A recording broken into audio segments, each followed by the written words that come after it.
Welcome to the Belly Button Window channel and episode 42, part 2 of the Jimi Hendrix story, like you've never heard it before. In this episode, we continue the deep dive into May 1970. In an action-packed episode, we explore the US leg of Jimi's continuing Cry of Love tour, including the University of Oklahoma Fieldhouse, Temple University Stadium, and the iconic Berkeley Community Theater performances, plus much more. Please remember to check the channel's community tab and video information page, where you will find links to related videos, performances, and stunning photographs from the period. Friday, the 8th of May, University of Oklahoma Fieldhouse, Norman, Oklahoma for 2 shows, supported by Blood Rock. During the concert, Jimi wears a black armband with a K for Kent State on the left arm as a sign of mourning, following the tragic events which took place 4 days earlier at the university. The first show was very short and only lasted 30 minutes. Jimi was very relaxed, and the concert was excellent, containing mainly well-known songs designed to please the audience. According to Hendrix authors Shapiro and Glebbeek, the experience were especially brilliant. First concert set list: Fire, Spanish Castle Magic, Machine Gun, Lover Man, Foxy Lady, Get My Heart Back Together, Message to Love, Red House, Star Spangled Banner, Purple Haze and Voodoo Child, Slight Return. Michael J. Fairchild, on the Rock Prophecy website, wrote, "It was a very significant time in Norman on campus. There was just an awareness of what was going on. The campus was galvanized. Then, my God, here's Jimi Hendrix coming to town, holy smoke. All of this timing and energy kind of came together at the one time." Rick Vittinson, a freelancer for the publication Crawdaddy, said he managed to get a backstage interview with Jimi. "Our conversation was very short and rambling," Vittinson said. "He just seemed very down, and I knew that there was no article to be written." Prior to the show, in front of the stage, Hendrix walked over and pointed to a black armband that displayed the letter K. Hendrix dedicated the show to the victims at Kent State. Mike Thompson said, "I understood exactly what was going on." Larry Locklear, who was a senior at Crooked Oak High School in 1970, recalls the show being extremely loud.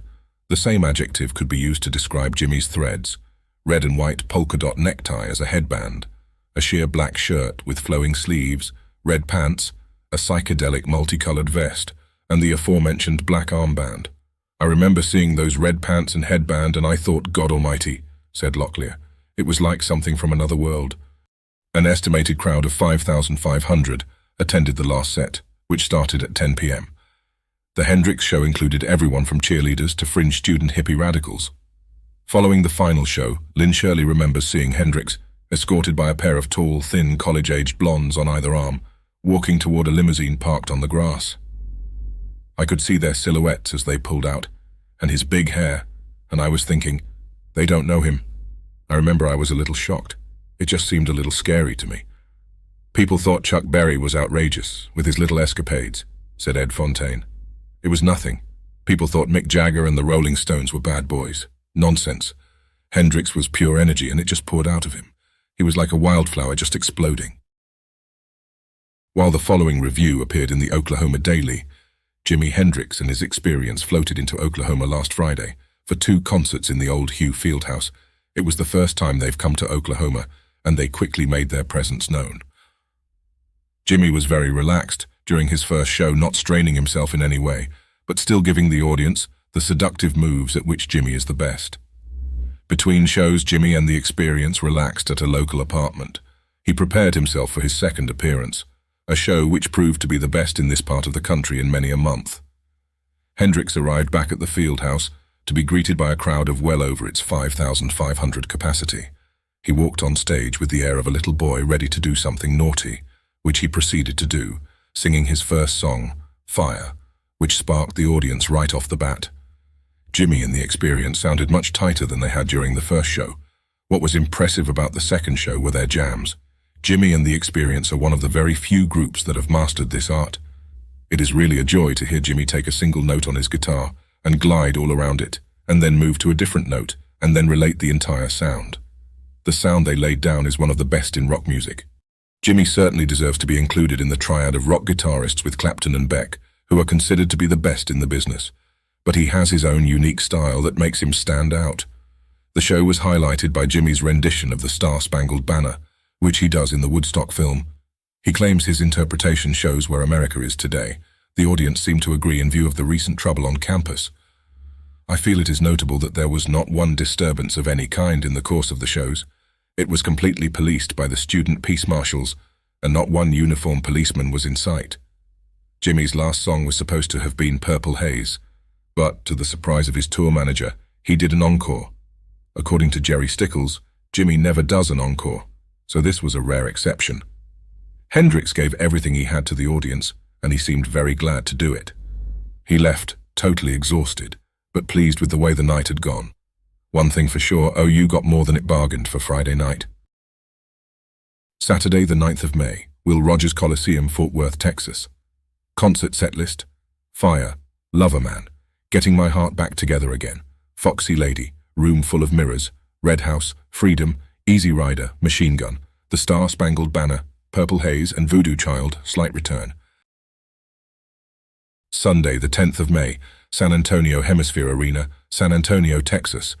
Concert set list: Fire, Foxy Lady, Machine Gun, Freedom, Red House, Message to Love, Getting My Heart Back Together Again, Easy Rider, Room Full of Mirrors, The Star-Spangled Banner, Purple Haze, and Voodoo Child, Slight Return.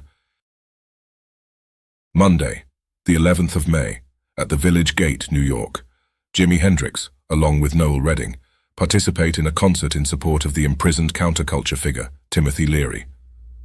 Songs performed: Hear My Train A-Comin', Freedom, and Red House. Thursday, the 14th of May, at the Record Plant, studio recordings of Come Down Hard on Me, Straight Ahead, Keep On Grooving, Midnight Lightning, Freedom, Peter Gunn, Catastrophe, Hey Baby, and Lover Man. Then, Friday, the 15th of May, at the Record Plant again, studio work on Drifter's Escape, Valleys of Neptune, Hey Baby, and Freedom. Saturday, the 16th of May, Temple University Stadium, Philadelphia, Pennsylvania. Also featured were the Steve Miller Band, the Grateful Dead, and Cactus. However, it was the Experience who stole the show with a 75-minute set. According to Hendrix author John McDermott, comfortable in front of an audience consisting predominantly of students from the nearby university, Hendrix, Mitchell, and Cox roared through 11 songs before departing some $50,000 richer for their efforts. By comparison, the Grateful Dead, second on the bill, received a mere $7,000. Concert set list: Sgt. Pepper's Lonely Hearts Club Band, Johnny B. Good, Machine Gun, Lover Man, Foxy Lady, Red House, Freedom Fire, Getting My Heart Back Together Again / Keep On Groovin', Purple Haze, and Voodoo Child, Slight Return. In a review titled Hendrix Concert a Bust, How to Take a Bath for $35,000, which appeared in the Evening Bulletin, the 20th of May 1970, Walter F. Nadell wrote, "The word around town this week is that the Jimi Hendrix concert at the Temple Stadium last Saturday was one of the biggest financial losses for a single rock concert in the last few years. Lou Petro, one of the major backers of the concert, said last night, 'We only lost $35,000. In showbiz argot, that is known as taking a bath.'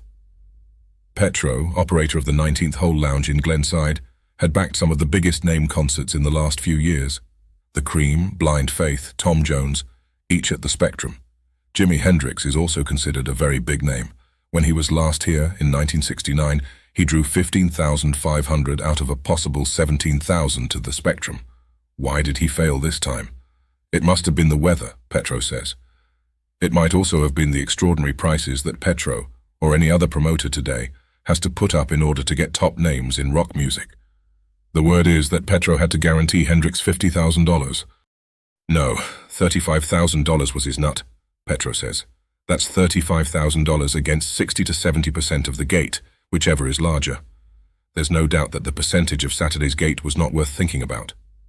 The word is that Petro had to guarantee the Grateful Dead $9,000. No, the Dead got $7,000, Petro says. Then, in descending order of financial significance, Petro also had to pay other thousands to the Steve Miller Blues Band, Cactus, and the Jam Factory. There is no way of knowing what Petro's total cash outlay was, even before the concert began. Petro confirms that security guards cost $1,500, but suggests that Temple University took less than the reported rental of $10,000. The threatening rain that made Saturday such a bleak day might be reason that ticket sales at the gate were, as Petro confirms, almost non-existent. But even Petro wonders why such a monster concert, and this was expected to be one of the major ones of the year, had such a poor advance sale. The outdoor Temple Stadium offered one of the largest seating capacities around, 20,547 in the stands, with another 5,000 expected on the field. We could have broken even with 13,000 people, Petro says, but we had only about 10,000, and almost all of them were advance sales. Petro also confirms that some 2,000 of the tickets turned in were counterfeit, adding to his loss. Yet he was working with prime material. From Tuesday the 19th of May through to Friday the 22nd of May, Hendrix is ensconced at the record plant, working on various studio recordings which included Message from 9 to the Universe, followed by Saturday the 23rd of May, where Jimi begins recording at his Electric Lady Studios at 52 West 8th Street, New York City, working on the song Cherokee Mist.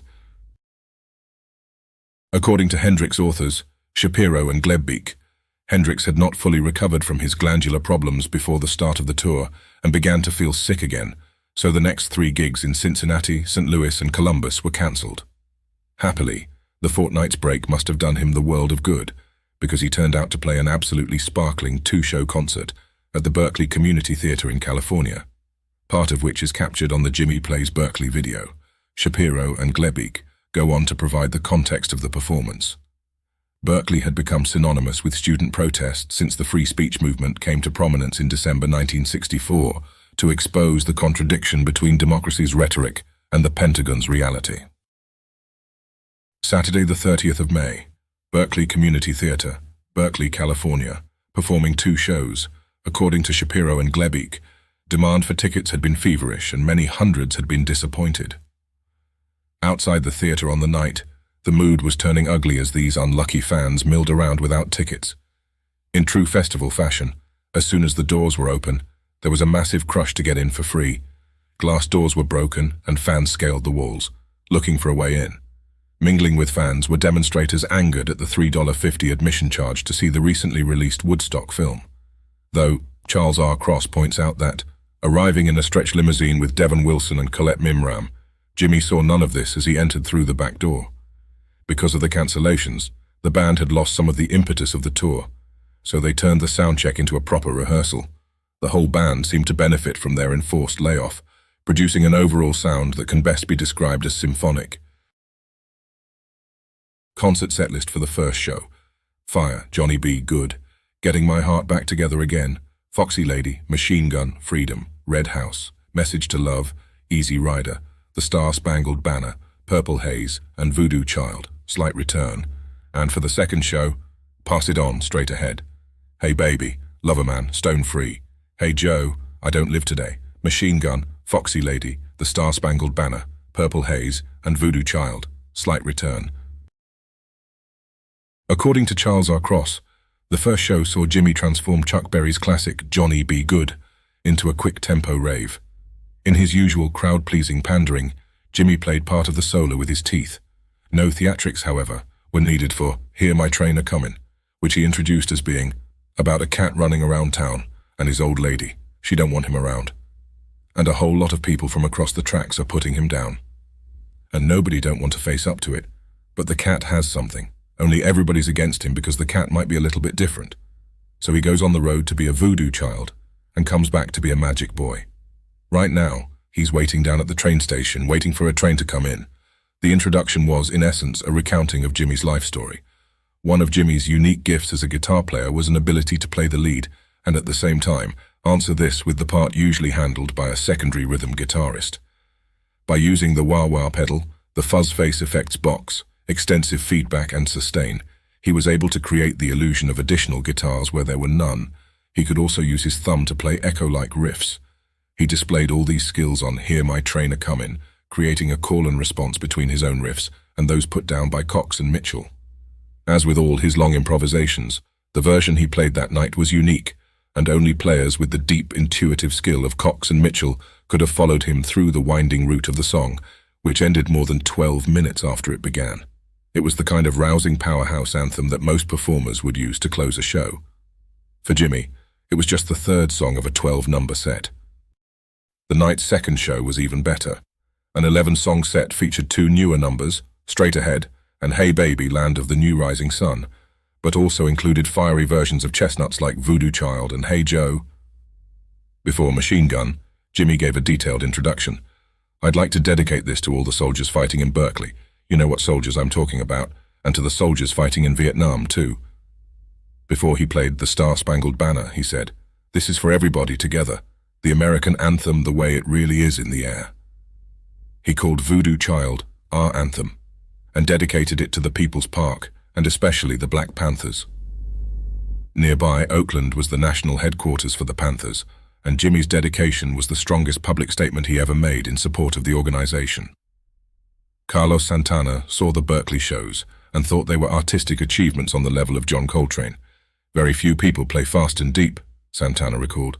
"Most play fast and shallow, but Coltrane played fast and deep, so did Charlie Parker, and so did Hendrix." Backstage, Santana chatted with Jimi, but their conversation was less than intimate because of the presence of a bevy of groupies. "He was around with those ladies," Santana said. "I used to call them monitors because they would go to bed with everybody and tell you everything about everybody else." The second Berkeley show was also notable for Jimi's costume, a blue dragonfly with fabric resembling wings hanging from his arms. It was designed by Emily Rainbow Touraine, who had begun sewing elaborate stage clothes for him. "He and I were about the same size," she recalled. "He had a size 28 waist so he could wear my clothes." Only Elvis Presley was wearing such outrageous stage clothes at the time. But while Elvis's jumpsuits were covered with sequins and were created to hide his weight, Jimi's were elf-like, with African and Native American elements. His look by 1970 was so different from his 1967 image that it seemed a complete recreation of his person. His pants were now always velvet tights or blue jeans, his witch hat had given way to headbands, and the antique military jacket had been replaced by kimono-like shirts and brightly colored scarves. Emily Touraine was primarily a painter, and her Los Angeles home was a working artist studio. Jimi occasionally stayed at her house to escape the increasing chaos that followed him. "It was a zoo around him," she observed. When he visited, Jimi frequently used her supplies to create his own art, making hundreds of drawings and paintings. "He was very, very good," she said. Jimi told Touraine that if he hadn't made it in music, he would have tried to become a commercial artist. The Berkeley shows were examples of what the band called fly-outs, weekend concerts that required them to fly out at the last minute. While McDermott pointed out that, to pacify the hostile crowd unable to gain entrance, Abe Jacobs swung open the doors of the remote sound truck, blasting the street with the sounds of the experience in concert, affording those outside an opportunity to hear the music. Though the police were furious, the crowd surrounding the truck remained orderly. The same could not be said for those inside the overcrowded venue, however. According to Bob Levine, there was so much damage to the place that we had to release $8,000 to pay for it. John Wasserman for the San Francisco Chronicle, June 1, 1970, wrote, "It is nice that Jimi Hendrix is such an incredible guitarist. For the hassle factor at his Berkeley Community Theater, 10 p.m. concert on Saturday was high. The show was sold out, as was the 7:30 concert. Hendrix really is an exceptional musician. His playing appears effortless even to the point of locking his right hand into a fixed position on the guitar's neck. He is, of course, left-handed. And then playing for what seems to be 30 seconds or a minute, varying only his fingerwork, not his hand position. By using the electronic variations available, he is able to vary his sound from oily to icicle, his technique from blues to steel to flamenco, and the shimmering, shattering high notes slice through the brain like those of no other musical instrument. He played for about an hour. He sang adequately and generally unintelligible, slammed the neck up and down the microphone stand, went on his knees to his back, picked with his teeth, and indicated on a couple of occasions that the guitar was not so much a guitar as an appendage of his lower body. In other words, he did Jimi Hendrix to perfection and played so well that it never interfered with the emotional communication. So you may say he played beautifully. According to the Jimi Hendrix Forum, a number of bootlegs have covered Abe Jacobs' stereo soundboard recording of the Berkeley soundcheck, which runs around 40 minutes. The audio quality is truly excellent. The only possible complaint being the drums could be mixed slightly louder. Unlike the first dates of the Cry of Love tour, the performances of Jimi Hendrix's new band given at the Berkeley Community Theater on May 30th, 1970, were professionally recorded and filmed. Although not customary in fact, the importance of the event pushed Jimi to do a long sound check. The Experience had done the same the previous year before its historic performance on February 24th at the Royal Albert Hall. It goes without saying that criticism of such recordings involves recalling their context. The 40 minutes of music produced by the group were not intended for an audience. However, if certain titles are in fact repetitions of limited musical interest, other pieces are particularly successful, which is not surprising coming from Jimi, who doesn't need an audience to get involved completely musically. Soundcheck setlist. Message to Love, Blue Suede Shoes, Hey Baby, New Rising Sun, Introduction Only, Star Spangled Banner, Earth Blues, Room Full of Mirrors, first verse only, Villanova Junction, Keep On Groovin', Freedom, Power of Soul, Introduction Only, Machine Gun and Easy Rider. That concludes this installment of the series. Stay tuned for the next episode, where we will begin the deep dive into June 1970 of the Jimi Hendrix story and the continuing Cry of Love US tour. Don't forget to subscribe for future content updates. And by the way, if you have any photos, stories, or anecdotes to contribute, we would love to hear from you. Until next time.